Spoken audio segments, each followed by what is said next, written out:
wabarakatuh. Perkenalkan, nama saya Nana Rahai Paradila dengan NIM M1D1200012. Perkenalkan, nama saya Elma Mutmainah dengan NIM M1D1200014. Perkenalkan, saya Rani Ilman dengan NIM M1D1200015. Perkenalkan, saya Putri Ayu Ramadhani dengan NIM M1D1200019. Perkenalkan, nama saya Yola Cidi Albanita dengan NIM M1D1200021. Di sini kami akan menampilkan film yang berjudul Sejarah-sejarah Islam yang berada di Kota Jambi.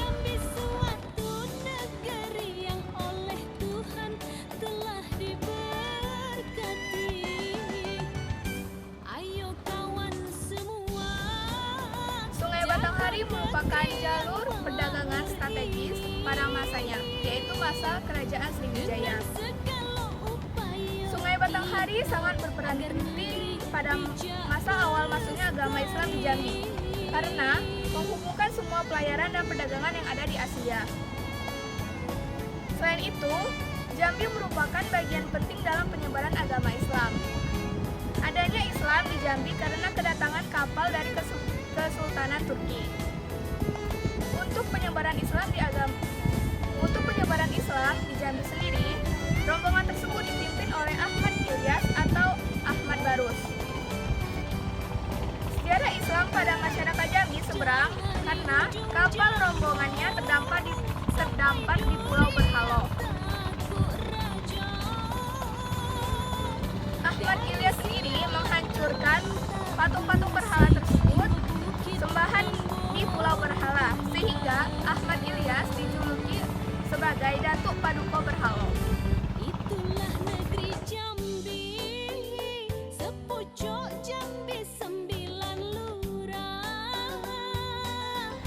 Bersih aman. Bukti otentik yang benar mengenai proses Islamisasi di Jambi yang dilakukan oleh orang Turki yaitu dengan ditemukannya salah satu makam orang yang terkenal yang dikenal dengan nama Datuk Paduka Berhala. Berdirinya lembaga agama Islam di kota seberang Jambi dan ditemukannya pesantren-pesantren tertua tersebut membuktikan bahwa perkembangan Islam terjadi di kota seberang yaitu Jambi. Masyarakat seberang kota berkembang suatu cerita itu bahwa Syahid Husin Baragabah adalah seorang ulama yang telah berjasa besar dalam pengertian dan penghayatan masyarakat terhadap Islam. Dan dari cerita-cerita yang masih hidup ini, di kalangan keluarga keturunan Baragabah maupun dari orang-orang lain di daerah seberang, tidak terdengar bahwa Baragabah adalah pembawa Islam yang pertama di daerah seberang kota Jambi. Tetapi kehadirannya membawa pengaruh besar bagi perkembangan Islam di kota Jambi.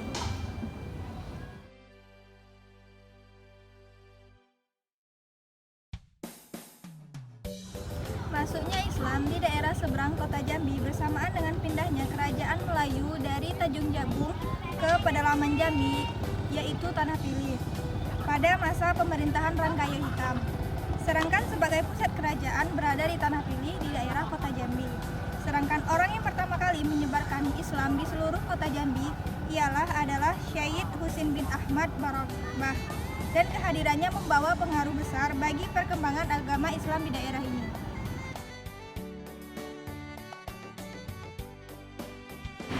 Masjid Jami Al-Ihsaniyah didirikan pada tahun 1880 oleh salah satu ulama kondang pada zamannya, yakni Sayyid Idrus atau Habib Idrus alias Pangeran Wirokusumo. Sayyid Idrus inilah yang membangun rumah batu tak jauh berada dari Masjid Al-Ihsaniyah. Rumah batu itulah yang mendasari penyebutan Masjid Batu karena masih satu lokasi. Penyebutan batu konon karena di daerah tersebut baru masjid dan rumah batu yang dibangun berbahan dasar batu atau ubin. Sementara rumah atau bangunan lainnya masih terbuat dari kayu. Sayyid Idrus masuk ke Jambi dari kakeknya yang tersebut sebagai seorang Arab tulen dari Semenanjung Arab dan berimigrasi ke Hindia Timur pada abad ke-18. Sayyid Idrus disebut memiliki darah Jambi karena ayahnya beristri seorang perempuan Melayu dari keluarga Kesultanan Jambi. Tidak diketahui secara pasti kapan tanggal lahir Sayyid Idrus. Namun berdasarkan dokumen Belanda, Said Idrus berumur 40 tahun pada tahun 1879. Dokumen itu juga mencatat sang Habib meninggal dunia pada tahun 1905. Selain sebagai Habib sekaligus penyiar Islam, Said Idrus juga dikenal sebagai seorang mediator ulung. Masuknya kolonial Belanda di Jambi kerap menimbulkan konflik dengan masyarakat kala itu. Nah, disinilah Said Idrus muncul sebagai penengah. Karena karisma dan kecakapannya, Said Idrus diizinkan menikahi salah satu putri Sultan Nazaruddin. Dari pernikahan ini, Said Idrus diyakini menerima gelar Pangeran Wirokusumo yang disematkan oleh keluarga Kesultanan Jambi pada saat itu. Said Idrus juga dikenal sebagai dermawan yang kaya. Ia sangat disegani oleh Belanda karena kecakapannya sampai memiliki peranan kuat di kesultanan. Ia bahkan diberi jabatan tinggi sebagai wakil sultan ibu kota. Sebab pada masa itu, orang sultan memilih tinggal jauh dari ibu kota untuk menjauhkan diri dari Belanda. Itulah negeri Jambi, sepucuk Jambi 9 lurah, bersih, aman dan tertib. Sebelum meninggal dunia, Said Idrus mendirikan sebuah masjid yang diberi nama Masjid Jami Al-Ihsaniyah. Ia juga dimakamkan tak jauh dari Rumah Batu dan masjid tersebut. Dari Tanjung Jabung hingga Kerinci, sungguh Jambi suatu negeri yang oleh Tuhan telah diberkati. Ayo kawan semua, jago negeri yang makmur ini dengan segala upaya. Satu tradisi yang masih bertahan sejak zaman hidup Said Idrus di Masjid Batu adalah makna dalam sembah atau wadah besar secara beramai-ramai. Tradisi ini biasanya dilakukan saat memperingati Hari Besar Islam. Museum Menara Gentala Arasy adalah museum yang menggambarkan perkembangan Islam di Provinsi Jambi yang diresmikan pada tanggal 3 September tahun 2014 oleh Menteri Agama Indonesia pada saat itu, yaitu Lukman Hakim Saifuddin.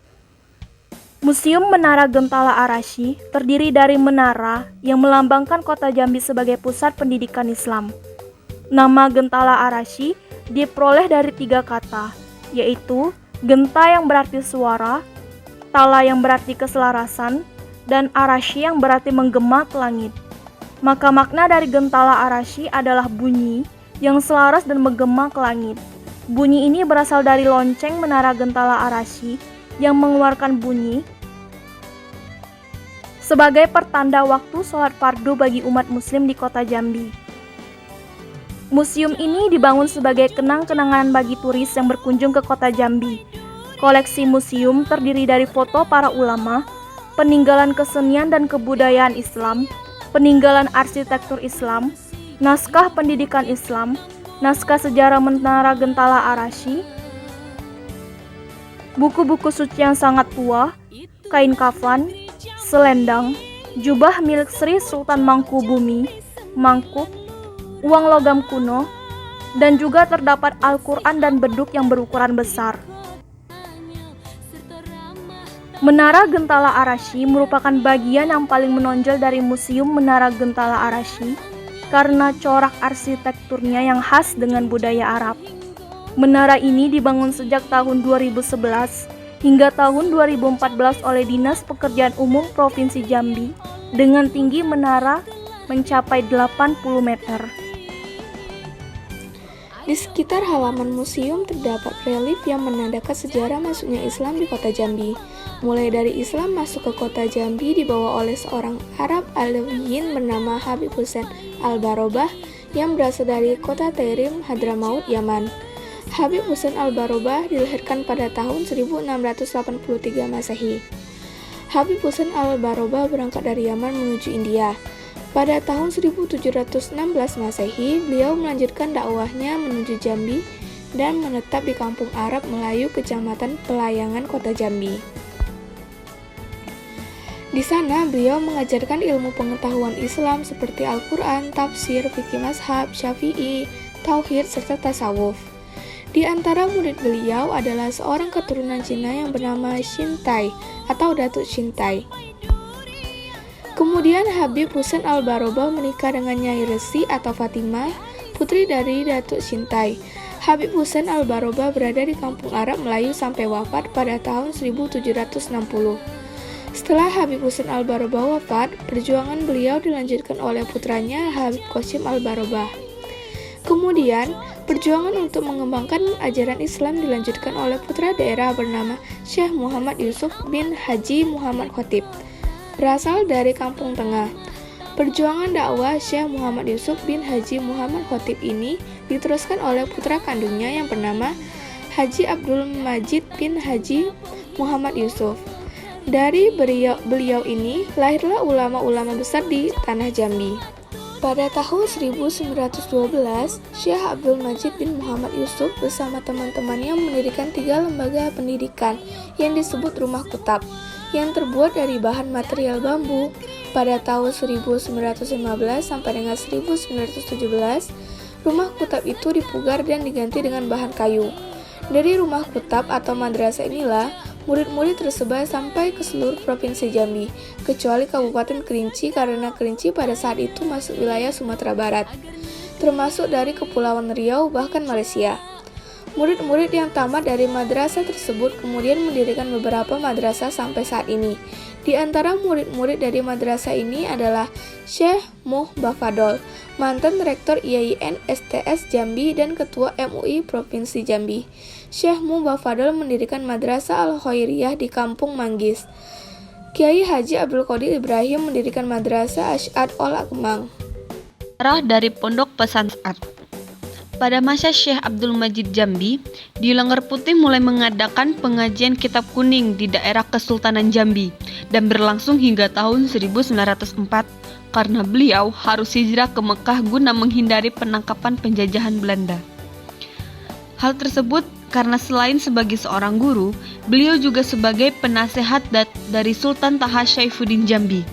Pengajian di Lengger Putih kembali dibuka oleh Al-Almul Alamah Syekh Haji Ibrahim Putra, Al-Almul Alamah Syekh Haji Abdul Majid Jambi, yang mendirikan Madrasah Nurul Iman Ulu Gedong.